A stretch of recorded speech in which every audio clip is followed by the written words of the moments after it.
खालसा वाहिगुरू जी की फतेह सिख चैनल ਦੇ ਪਿਆਰੇ ਦਰਸ਼ਕੋ ਸਿੱਖ ਚੈਨਲ ਵੱਲੋਂ ਆਪ ਜੀ ਦਾ ਬਹੁਤ-ਬਹੁਤ ਸਵਾਗਤ ਹੈ ਸਰਦੂਲ ਸਿੰਘ ਮਾਲਵਾ ਵੱਲੋਂ ਆਪ ਜੀ ਨੂੰ ਜੀ ਆਇਆਂ ਜਿਵੇਂ ਤੁਸੀਂ ਪਿਛਲੇ ਪ੍ਰੋਗਰਾਮ ਦੇ ਵਿੱਚ ਦੇਖਿਆ ਸੀ ਕਿ ਅਸੀਂ ਐਜੂਕੇਸ਼ਨ ਦਾ ਪ੍ਰੋਗਰਾਮ ਸ਼ੁਰੂ ਕੀਤਾ ਕਿਉਂਕਿ ਕਰੋਨਾ ਵਾਇਰਸ ਨੇ ਸਾਰਿਆਂ ਨੂੰ ਜਕੜਿਆ ਹੋਇਆ ਹੈ ਤੇ ਬੱਚੇ ਘਰਾਂ ਦੇ ਵਿੱਚ ਬੈਠੇ ਨੇ ਸੋ ਮੇਰੇ ਨਾਲ ਲਾਸਟ ਪ੍ਰੋਗਰਾਮ ਦੇ ਵਿੱਚ ਪਿਛਲੇ ਪ੍ਰੋਗਰਾਮ ਦੇ ਵਿੱਚ ਲੀ ਔਰ ਰਾਜ ਦੋਨੋਂ ਜਣੇ ਸਨ ਹੈਡ ਔਰ ਡਿਪਟੀ ਹੈਡ ਲੋਰਡਸਵੁੱਡ ਬॉयਜ਼ ਸਕੂਲ ਅੱਜ ਵੀ ਉਹ ਨਾਲ ਨੇ ਕਿਉਂਕਿ ਜਿਹੜੀ ਪਹਿਲੀ ਕਿਸ਼ਤ ਤੇ ਉਸ ਤੋਂ ਦੂਸਰੀ ਕਿਸ਼ਤ ਸ਼ੁਰੂ ਕਰਨ ਲੱਗੇ ਆ ਜਿਹਦੇ ਵਿੱਚ ਜਿਹੜੇ ਅੱਗੇ ਇਮਤਿਹਾਨ ਹੋਣੇ ਨੇ ਉਹਨਾਂ ਦੇ ਬਾਰੇ ਗੱਲਬਾਤ ਕਰਨਾ ਸੋ welcome to the program education program while the coronavirus is effective that we are trying to find time for the kids so to utilize the time and the parents.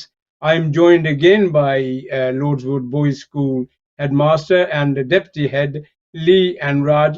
Welcome to the SIKH channel and thank you very much for joining us again.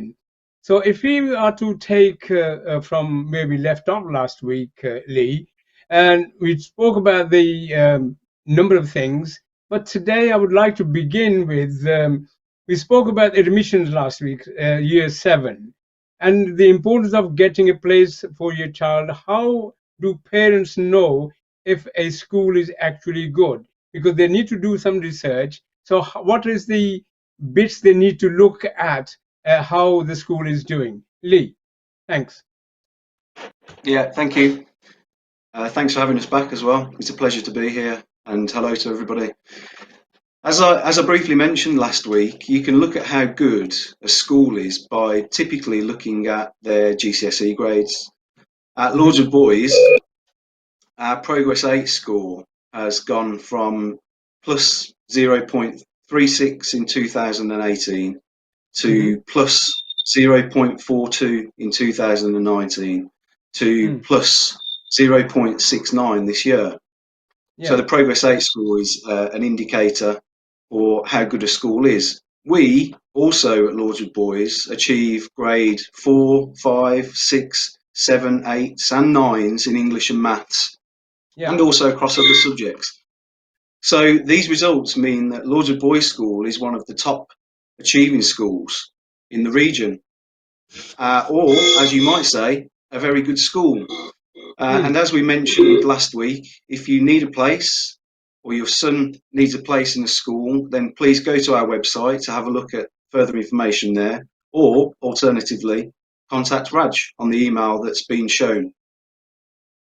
Okay, then we look at the exams, and they obviously need to be cancelled because of the COVID-19.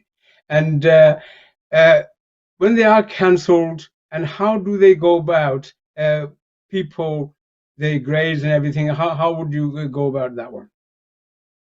Yeah, so all educational settings close to everyone except the children of critical workers and vulnerable children. The outbreak, the COVID outbreak, as we know, is expected to continue, and the way that the government are advising us as citizens is expected to continue. And so that will have an impact, or continued impact, on the education system and the country for the next few weeks or months to come. Who knows at the moment?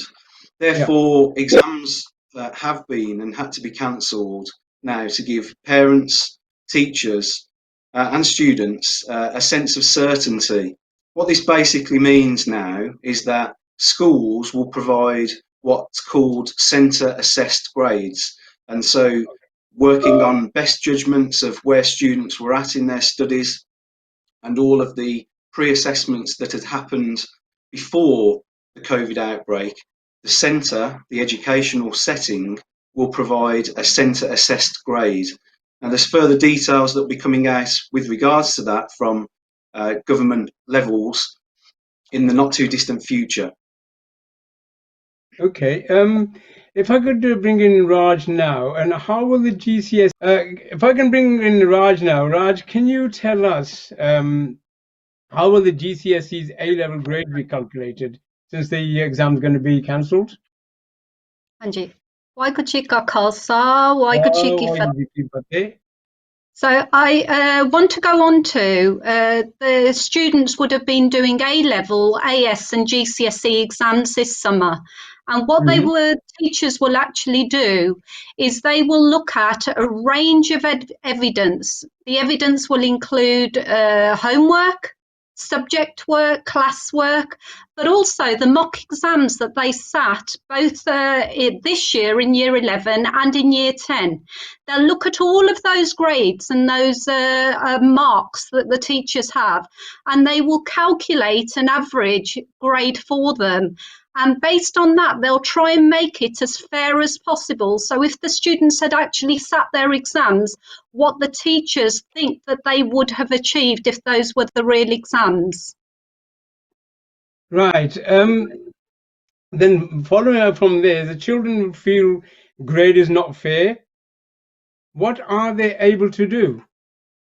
Right, so if they think the grade is unfair, considering the teachers have taken into consideration all of the evidence, don't forget teachers do not want to disadvantage anybody during this process, but the children will be able to appeal the process with the exam board once the grades are issued in the summer.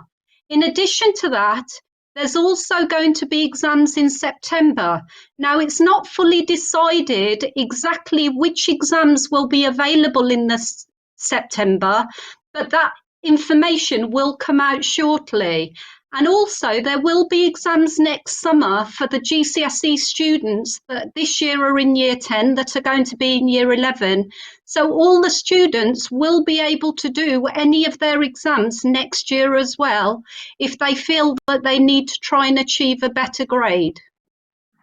Right. Okay. And so when we look at that, then and then you follow it from there, when will the students get their results? Yeah, okay, I can help out with that. Right. Yeah, so the AS and A level results they will be published on the 13th of August 2020. The GCSE results will be published on the 20th of August, which was as originally planned. And these two dates will then allow and enable progression into higher and further education to take place in the normal way. Right. Okay. And then we're looking at all that, and then will the universities, colleges, and sixth form colleges, and accept these grades? What we looking at today? Yeah, that's absolutely correct. Yes, the calculated grades, the centre assessed grades that are published, uh, they they they will be formal grades with the same status as grades awarded in any other year. They will therefore be accepted by all institutions. University representatives have already confirmed that they expect universities to do all that they can do to support students and ensure they can progress into higher education. Similarly, with college, sixth form providers will operate in exactly the same way. Well, we will have all these problems though, won't we? Like because normally under the normal circumstances everything will be fine. This will disrupt the lives of the children. Obviously, parents will be worried. And what can they do within that period before I go to the next question? If I just want to supplement that what you just said. Well, I think the first and most important thing to always do here is to stay in close contact with the school, the college, the sixth form provider, the head of centre, similarly to myself, the deputy of centre, similar to Raj, will always be able to best answer any questions of concern with regards to what might this look like, what should we be doing, who do we need to best direct our further questions to. It is really important for me to focus back on the point that I made last week, which is this isn't a time for panic at the moment. This is a time Yeah. for us to be really calm, really supportive, and always put the children or the young adults, in most cases with sixth form and college, we put them first and make sure that they are fully confident that we're looking after them to the best of our ability. Raj, Can I ask you a question? When the schools open, but before that, since the last program, I've been talking to the parents and the children. I know you've said how to utilize their times, helping because some of the parents are working, and the children, and there are stress levels are rising in this, right? Mm. Obviously, everybody want to see the schools open. Everybody want to see the children back at school before the schools open. So, could you just simply go back and to see to how to help the children and the parents for that before we go on to the question when the schools will be open? Yeah, absolutely critical this is that we are keeping the students very, very calm. Now, as well as what the schools are providing in terms of work and support, there are lots of websites out there that the GCSE students can go to. So BBC Bite Size in particular has got all of the subjects on there that they can go to, and they can access quizzes, they can access test materials, they can do past papers as well. So it's time now to try and structure your time so that you are spending some time on all of the subjects. But also don't forget that teachers are working. You can email your GCSE teachers and they will mark your work and they will email you back. Even though schools are closed, teachers are available to help you. We do not want students to be worried while they're sat at home. And equally, parents can contact school as well. Okay, so when the schools do open, that's your next question. And when the schools are open, and the kids obviously will be very excited, parents will be very excited, and I think the whole world will Mm, be excited that they will yeah. be getting back to normality. And so, what could the kids be geared for? You know, because they've been away for weeks, and to pick up the work from there, and everybody is, as I said, will be excited. What can they expect and what they should do prior to getting their schools open? Yeah, so there's a lot of meetings going on between professionals, between head teachers, with the Department for Education, and these meetings are going on behind the scenes all of the time. What we've got to make sure is the NHS can cope with the people that are getting sick. We've got to Hmm. make sure that the death rate is going down and also the number of infections are going down as well. And also, there's this issue about protective gear for those people working in these sectors as well. We don't Yeah, want what we don't want to happen is that schools open and there's a second peak. So we're yeah. trying to make sure that the decision that's made is the right decision. Parents need to know that when they send their schools in, that the schools are safe and the school is able to put social distancing in place. And so at the moment, while everything is being decided, there is no fixed date for schools to reopen. That is Yeah. still, we are waiting on the government to make that decision. I mean, because everybody is going to be vulnerable, the teachers and the children, because I mean, through this period while everybody's at home and the lockdown, and the children and the teachers probably, hopefully, keep fingers crossed, none of them are fallen ill. And so to pick it up from after all these weeks, it is not going to be an easy task, though, is it? No, it's not going to be easy at all. Schools have to make sure that once we do reopen, that we've got certain things in place. For example, small class sizes so that we can seat the children separately. Now, there's some Hmm. talks about maybe having some children in the morning, some children in the afternoon, so that you can teach them in two groups. We'd have to clean everything in between. We'd have to also make sure that break time and lunchtime, the children are being supervised so that they are being looked after and they are safe. And parents need to know that when they're going to school, the environment is safe for them. Right. Can I bring Lee in now? And Lee, can you tell us which children are a priority? If the schools could open now or even whenever they're likely to open, what would be the prioritized for the children, and how would you go about that? Yeah, so it's a really good question, that is, actually. I think importantly, all children are really important, aren't they? And so Yeah, therefore, based absolutely. Yeah. on the situation that we're in at the moment, we're kind of forced to think about how we restart the educational practice that we're so familiar with, and how schools have developed over time to becoming so effective at making sure that children are educated in the best possible way. I would say, and from feedback from other colleagues and discussions that are happening, as Raj says, behind closed doors, there has to be a priority with regards to which groups of students do come back into school, maybe first, or maybe with frequent contact with the school in the first instance. Students that are in year 10 Yeah. that are already partway through their GCSEs, students that are in year 12 that are already partway through their A level or AS courses, those students will require some quite significant startup, Mm, picking up where we left off at the start of this outbreak. yeah. Also, year 6 students, where children were about to move from primary to secondary school. I know that we've talked about the admissions process and how parents are able to feel supported and a little bit of comfort with knowing that their secondary school that their son or daughter is going to is proceeding as planned. But primary school students that are going into secondary school again are a priority, with making sure that they, one, find their place and secure that place in their school. Two, that they're happy and they understand what their new school is going to expect from them in September, and actually what is the school going to look like in September as well.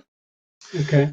And what school leaders are doing at the moment, as all staff in schools, is just working really, really closely with all of the advice and the guidance and the discussions that are going on to formulate a best plan. This concept of the new normal is something which all educational providers are really working hard to establish the very, very best practices for moving forward when schools do eventually start to reopen. Okay, Raj, what could the return to school look like, and how would you reassure the parents? And because it's like coming from a big long holiday, isn't it? But it's not a holiday; it's the circumstances we're in. So, what could the parents expect from the teachers and everybody else, or the governors? So at the moment, what head teachers, staff are all trying to put together is this idea of reduced class sizes, making sure that inside the classrooms the students are spaced out so that they are socially distancing with space between the desks. What we're also making sure is that there will be a strict timetable in place, and this will be communicated with parents in terms of which children will come in which part of the day or which part of the week, and how we're going to look after them during social time, during break and lunch times, making sure that they've got enough supplies to regularly wash their hands with soap, of course, to make sure that we're minimising the spread of the disease if there is anything, and also making sure that the area and the school is being cleaned frequently so that the environment is completely clean for students to be able to learn in. Okay, can I just combine the next 2 points into one for both of you, because we are getting closer to time. What are the Lordville School doing to support the students, and what advice you are giving to the year 10 who are doing the GSEs next year? Yeah, okay. Well, I think this is pretty commonplace across all educational settings at the moment, but let me speak from a perspective of Lords of Boys School. The teachers are setting work constantly, providing resources, setting quizzes and activities, using as many of the different online options that are available to students at the moment. Teachers are also phoning home, making sure that students are okay and that they're safe and that they're well and that they're able to do their work. There are also home visits that are being made to students that are maybe struggling, or families that are struggling, and supporting families with whatever it is their need is, whether it's access to digital resources, whether it's access to or help with going and just getting the shopping maybe. Schools are actively helping families in that way to support this crisis that we're suffering at the moment. Going to school to prepare and post home student packs, work packs as well. So this is something that I know a lot of schools in our local community, and one of our key factors at Lords of Boys School is where students don't have access to internet or a computer. It's just as important that they have something on paper that they can be working on and engaging themselves with as well. Finding out where children need computers so we can take computers to them, and then supporting also families that are in receipt of free school meals and making sure that the vouchers that the national strategy has given out, that families have those vouchers and can use them to shop for their for their sons and daughters. Okay. Okay, Raj, finally, we've got GCSEs next year, and your final message in the last couple of minutes.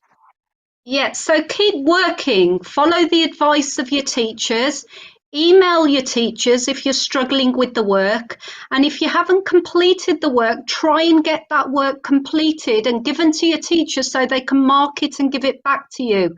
Don't forget, keep using those different websites and keep doing past papers and revision at home. And the final message for our parents is, don't stop supporting and encouraging and praising the children for their hard work, because this is a very difficult time and they're away from their friends. So keep doing that and make sure, absolutely critical, that you have a place in Year 7 and you have secured that place by going to the local authority website or to our website if you are in Birmingham.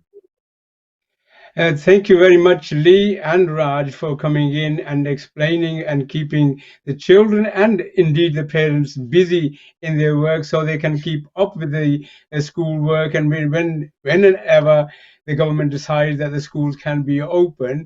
And I look forward to your next episode, how we go for the next situation where we are, if we are near to open schools at all. And again, Lee and Raj, thank you very much. So I will see you in the next program. Thank you and goodbye. So ਪਿਆਰੇ ਦਰਸ਼ਕੋ, ਪੰਜਾਬੀ ਦੇ ਵਿੱਚ ਵੀ ਇਹ programme ਅਸੀਂ ਕਰਾਂਗੇ ਜੋ school ਦੇ ਬੱਚਿਆਂ ਲਈ ਤੇ ਜਿਹੜੇ ਮਾਪੇ ਹੈਗੇ ਆ ਉਹਨਾਂ ਦੇ ਲਈ ਇਹ ਸਾਰੀ ਇਨਫੋਰਮੇਸ਼ਨ ਲੋਰਡਸਵੁੱਡ ਬॉयਜ਼ ਸਕੂਲ ਦੇ ਹੈਡਮਾਸਟਰ ਤੇ ਡਿਪਟੀ ਹੈਡ ਲੀ ਐਂਡ ਰਾਜ ਸਾਡੇ ਨਾਲ ਇਹ ਗੱਲਬਾਤ ਕਰ ਰਹੇ ਸੀ। ਅਗਲੇ ਪ੍ਰੋਗਰਾਮ ਤੱਕ ਮੈਨੂੰ ਦਿਓ ਇਜਾਜ਼ਤ ਤੇ ਫਿਰ ਤੁਹਾਡੇ ਨਾਲ ਹੋਰ ਪ੍ਰੋਗਰਾਮ ਲੈ ਕੇ ਮੈਂ ਹਾਜ਼ਰ ਹੋਵਾਂਗਾ। ਦਿਓ ਆਗਿਆ, ਬੁਲਾਓ ਵਿਦਾਗੀ ਦੀ ਫਤਿਹ। ਵਾਹਿਗੁਰੂ ਜੀ ਕਾ ਖਾਲਸਾ, ਵਾਹਿਗੁਰੂ ਜੀ ਕੀ ਫਤਿਹ।